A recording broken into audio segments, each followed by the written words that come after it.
Assalamualaikum, salam sejahtera dan salam keluarga Malaysia. Bertemu lagi kita dalam Pastikan Sahih edisi Selasa 14 Jun 2022 bersama saya Aziz Zainal Alam. Buat seluruh keluarga Malaysia, ingatan buat kita bersama agar tidak menyebarkan maklumat palsu menerusi SMS atau media sosial kerana ianya adalah kesalahan di bawah Seksyen 211 dan 233 Akta Komunikasi dan Multimedia 1998. Dapatkan sumber berita yang benar, tepat dan sahih dengan mengikuti media sosial rasmi kami dengan carian Berita RTM. Kita mulakan dengan segmen Sahih.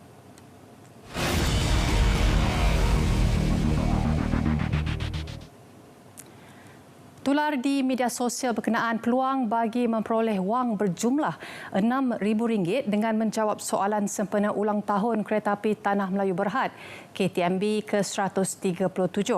Pihak KTMB memaklumkan bahawa pautan yang sedang tular berkenaan adalah palsu serta orang awam diminta untuk tidak membuka pautan tersebut.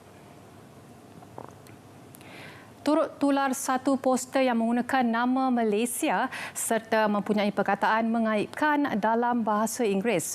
Info palsu tersebut pernah ditularkan pada tahun lalu di media sosial dan aplikasi WhatsApp. Kementerian Pelancongan Seni dan Budaya Malaysia memaklumkan bahawa mesej yang sama ditularkan semula dan orang ramai diminta untuk tidak menyebarkan berita palsu seperti ini. Polis Diraja Malaysia PDRM menahan seorang lelaki dipercayai menceroboh dan melakukan khianat di kawasan tanah perkuburan Kampung Jaya, Semanggul, Perak. Ketua Polis Daerah Kerian Mazuki Mat berkata tangkapan dibuat susulan tular satu video di media sosial memaparkan kegiatan ceroboh dan khianat membabitkan individu berkenaan. Tambahnya, hasil siasatan dan semakan video tular berdurasi 1 minit 21 saat itu mendapati suspek seorang lelaki berbangsa India yang tinggal di kawasan berhampiran. Jelasnya berdasarkan maklumat orang awam pada 9 Jun lalu, tangkapan berjaya dilakukan sepasukan polis dari Jabatan Siasatan Jenayah IPD Kerian dan dibantu oleh anggota Balai Semanggul, Perak. Eastern Sabah Security Command (ESCOM) kini sedang mengesan 20 individu warga negara asing bagi membantu siasatan berkenaan dengan kumpulan Abu Sayyaf ASG, kumpulan penculik untuk wang tebusan KFRG dan kes-kes jenayah rentas sempadan pada 26 Januari lalu. Orang ramai yang mempunyai sebarang maklumat berkenaan hal ini boleh melaporkan segera ke Pusat Operasi ESCOM di talian 089863 181 atau melalui aplikasi WhatsApp di talian 0113311072. Waspada sindiket penipuan panggilan palsu. Orang ramai dinasihatkan agar tidak mudah terpedaya dengan sindiket penipuan panggilan telefon yang menyamar sebagai wakil atau kaki tangan kerajaan. Ketahuilah bahawa tiada agensi kerajaan atau mana-mana pihak berkuasa akan berurusan atau meminta maklumat sulit daripada anda melalui panggilan telefon. Pastikan anda membuat pengesahan terlebih dahulu daripada pihak yang berkenaan jika menerima panggilan sedemikian. Juga jangan berikan akaun bank anda kepada mana-mana pihak untuk digunakan serta jangan membuat pindahan atau transaksi wang ke dalam akaun yang tidak dikenali atas arahan pihak yang tidak dikenali. Ini kerana anda boleh menjadi ejen pindahan wang hasil jenayah tanpa anda sedari. Mereka yang didapati terlibat dengan kegiatan keldai akaun akan disenarai hitamkan dan disekat dari membuka akaun bank baru. Selain itu, maklumat akaun bank yang digunakan sebagai akaun keldai akan dikongsi oleh Polis Diraja Malaysia PDRM dengan semua institusi kewangan supaya pemiliknya disenarai hitam dari membuka akaun baru. Maklumat berkenaan juga akan disenaraikan dalam portal Semakmil Jabatan Siasatan Jenayah Komersial JSJK. Berikut merupakan perkara yang anda perlu lakukan sekiranya menjadi mangsa penipuan jenayah komersial. Yang pertama, pastikan anda menghubungi CCID Scam Center dan membuat laporan polis di Balai Polis berhampiran. Seterusnya, majukan salinan laporan polis yang telah dibuat serta maklumat akaun bank yang terlibat kepada bank berkenaan. Dan yang terakhir, pastikan anda mengumpul bukti berkaitan seperti dokumen perjanjian, nombor akaun perbankan dan juga lain-lain rekod insiden untuk membantu polis dalam membuat siasatan. Hidup kita dikelilingi komuniti. Ia terdiri daripada keluarga, rakan taulan atau minat yang sama. Komuniti dalam talian menggunakan prinsip yang sama, iaitu komuniti secara fizikal yang dibawa ke alam maya. Ikuti video ini untuk paparan lanjut.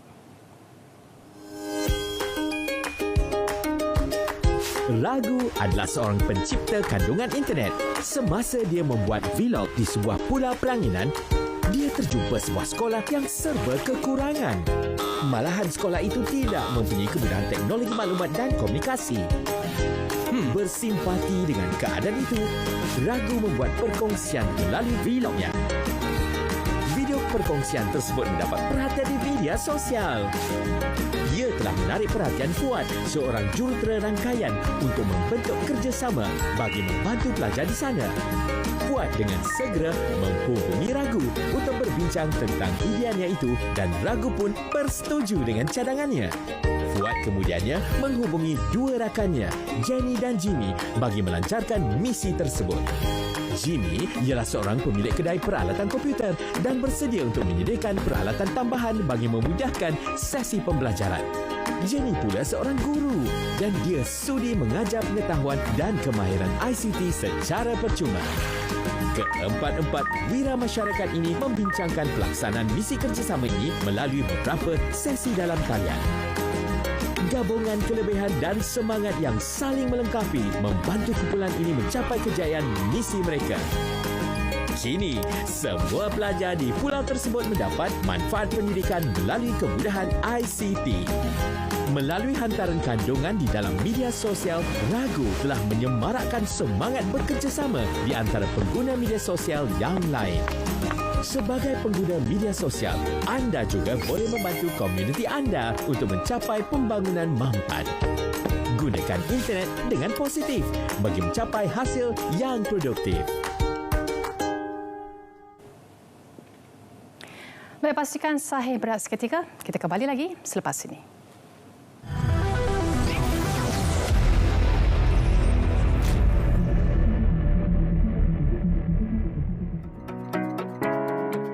Kes monkeypox atau cacar monyet yang telah dilaporkan di beberapa negara belum lagi berlaku di Malaysia. Walau bagaimanapun, Kementerian Kesihatan Malaysia telah menyediakan plan strategik bagi menghadapi risiko kemasukan monkeypox ke Malaysia. Antaranya adalah tata cara pengesanan dan notifikasi kes, pengambilan sampel, siasatan dan pengurusan kes serta kontak rapat, dan pemantauan di pintu masuk antarabangsa seperti lapangan terbang. Bermula 27 Mei lepas, KKM juga telah menambah Health Alert Monkeypox dalam aplikasi MySejahtera. Selepas pengembara ataupun traveller mengisi borang pra-pelepasan dalam aplikasi MySejahtera, pengembara yang tiba dari negara endemik monkeypox atau dari negara yang sudah melaporkan kes monkeypox akan menerima health alert tersebut sebagai peringatan untuk membuat pemantauan kesihatan kendiri in case ada apa-apa simptom. Bagi yang sedang melancong di luar negara, terutamanya negara-negara yang ada monkeypox, sentiasa berwaspada. Terutamanya negara yang sudah melaporkan kes, please be careful, elakkan aktiviti-aktiviti yang boleh menyebabkan jangkitan monkeypox ataupun cacar monyet. Jika bergejala, dapatkan rawatan segera. Take care.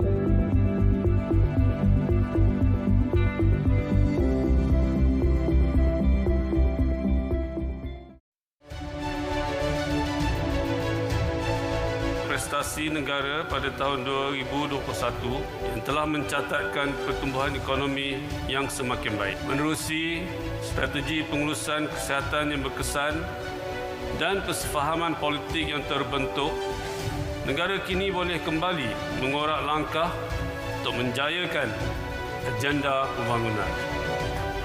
Situasi COVID-19 juga telah semakin pulih. Negara kini telah memasuki ke fasa peralihan ke endemik. Beta merasa amat sukacita melihat rakyat Beta dari berbilang bangsa dan agama lebih positif dalam menjalani kehidupan seharian.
Baik, kita bertemu kembali dalam Pastikan Sahih dan selain di saluran berita RTM, anda juga boleh ikuti kami di YouTube, Instagram, Twitter dan juga Facebook dengan carian mudah berita RTM. Kita ke segmen Semasa.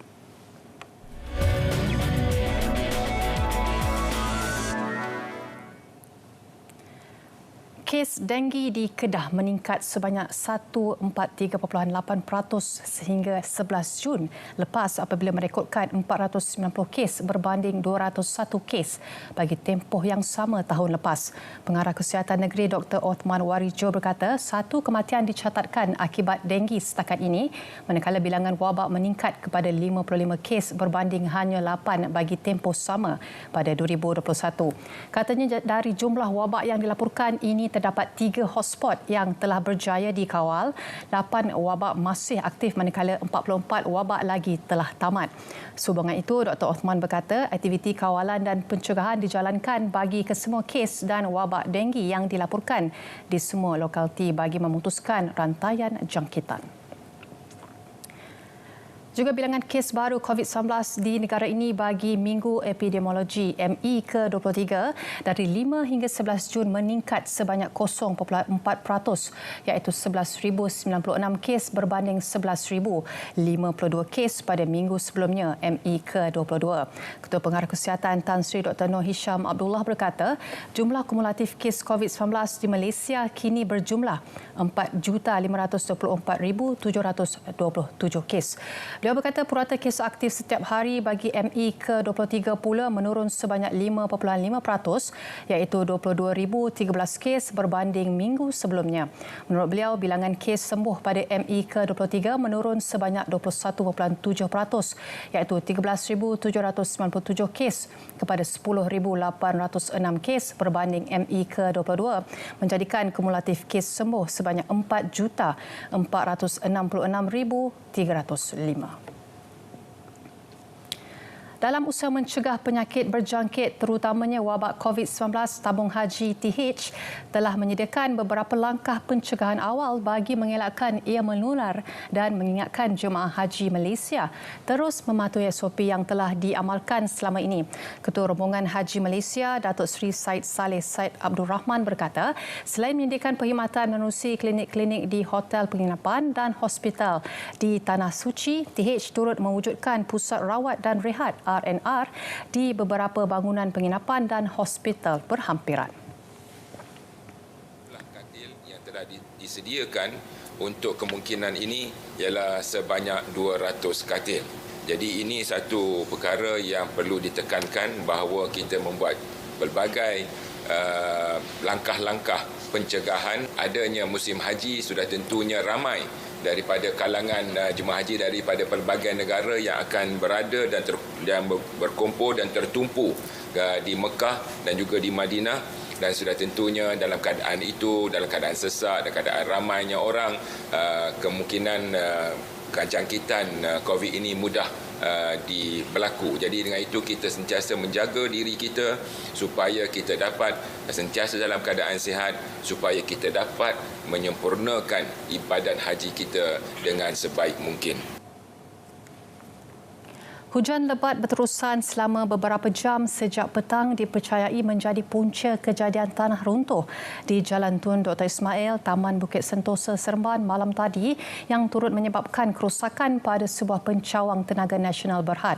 Pegawai Operasi Balai Bomba dan Penyelamat BBP Seremban, PGK2 Jeffrey Uzus berkata sepasukan anggota dikerahkan ke tempat kejadian pada pukul 8.05 malam.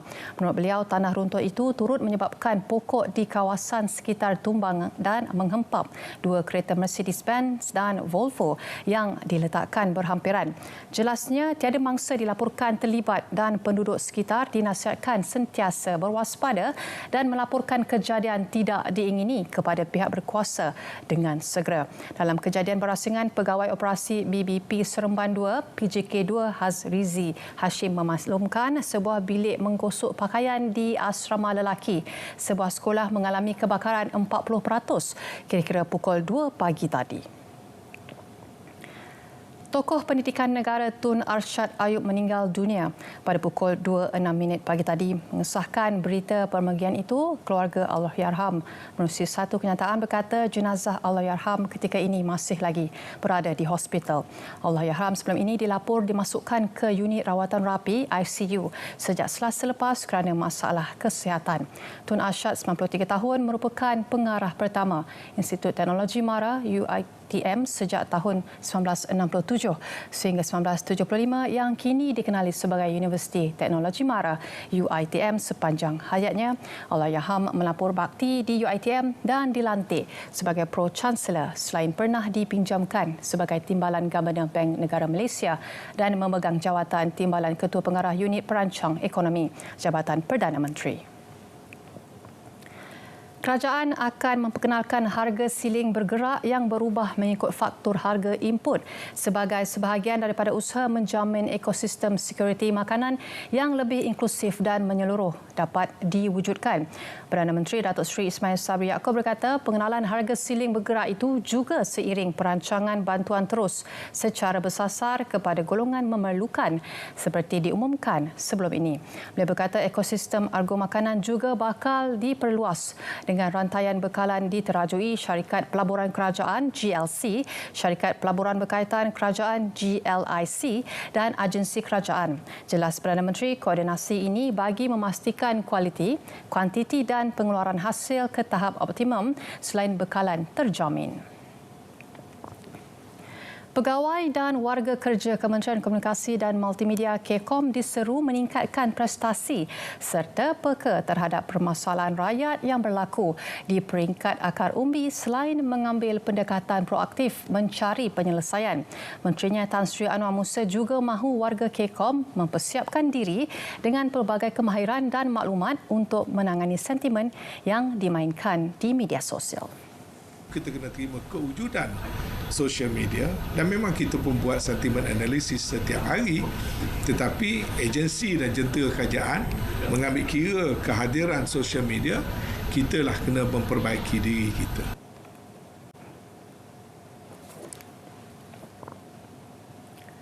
Sebanyak 34.275 juta pokok merangkumi lebih 1,000 spesies ditanam di seluruh negara di bawah kempen penghijauan Malaysia.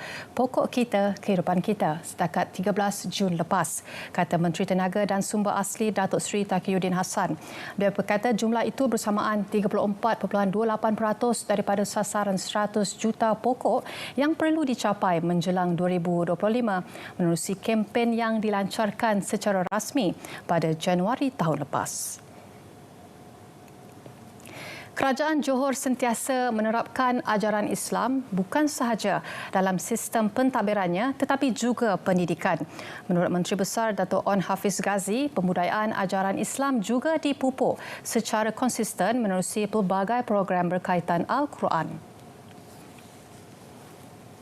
Agama Islam negeri juga disusun sistematik secara konsisten.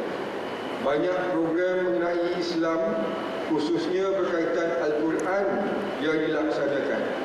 Malah, anak-anak Islam di Johor dipastikan menerima pendidikan agama yang turut menyediakan pembelajaran Al-Quran.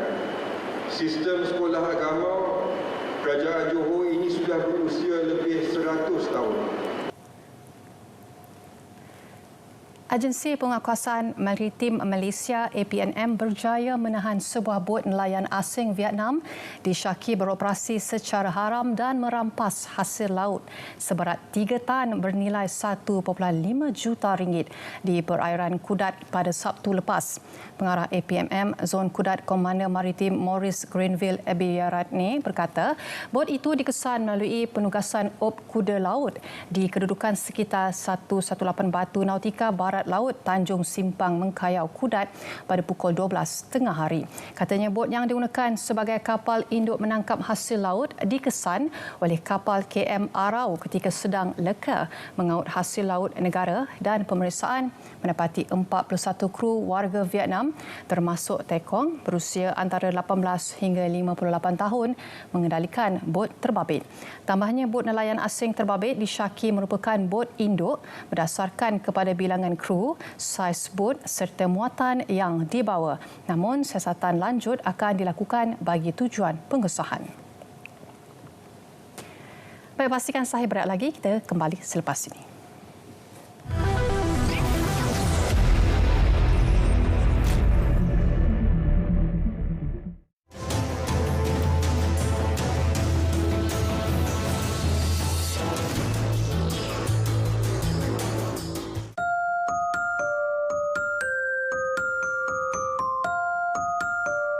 Berlaku peningkatan ketara dalam kes bunuh diri berbanding tahun-tahun sebelum ini.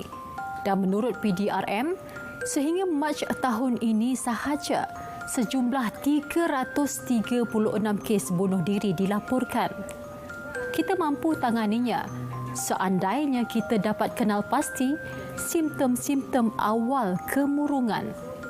Jangan lalui sendirian. Dapatkan pertolongan.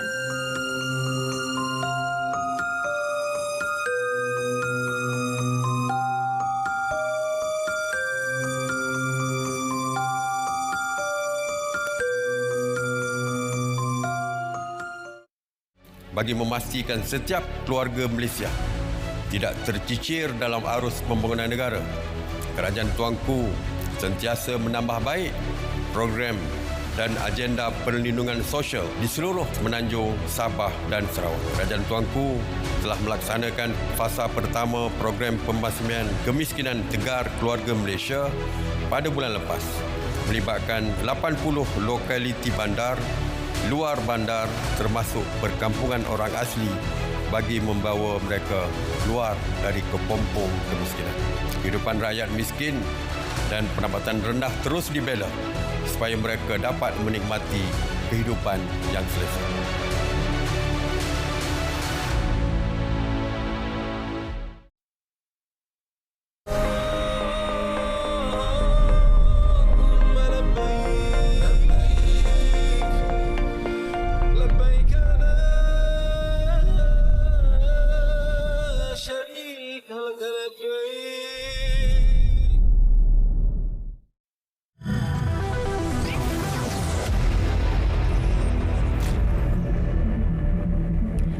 Terima kasih kerana masih setia bersama Pastikan Sahih, dan Pastikan Sahih diteruskan dengan segmen notifikasi.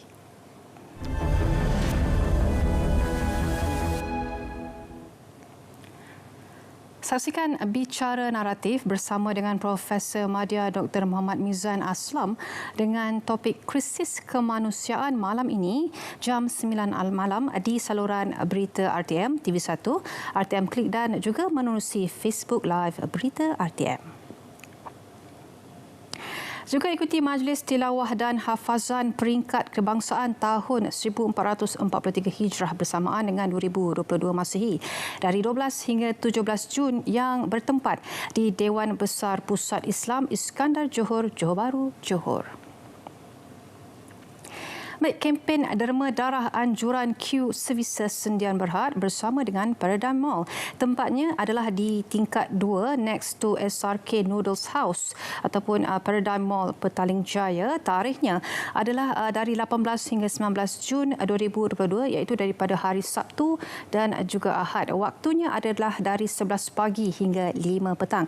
Jom hadir menerma darah di lokasi ini dalam usaha untuk kita meningkatkan bekalan beg darah demi pesakit-pesakit yang memerlukan.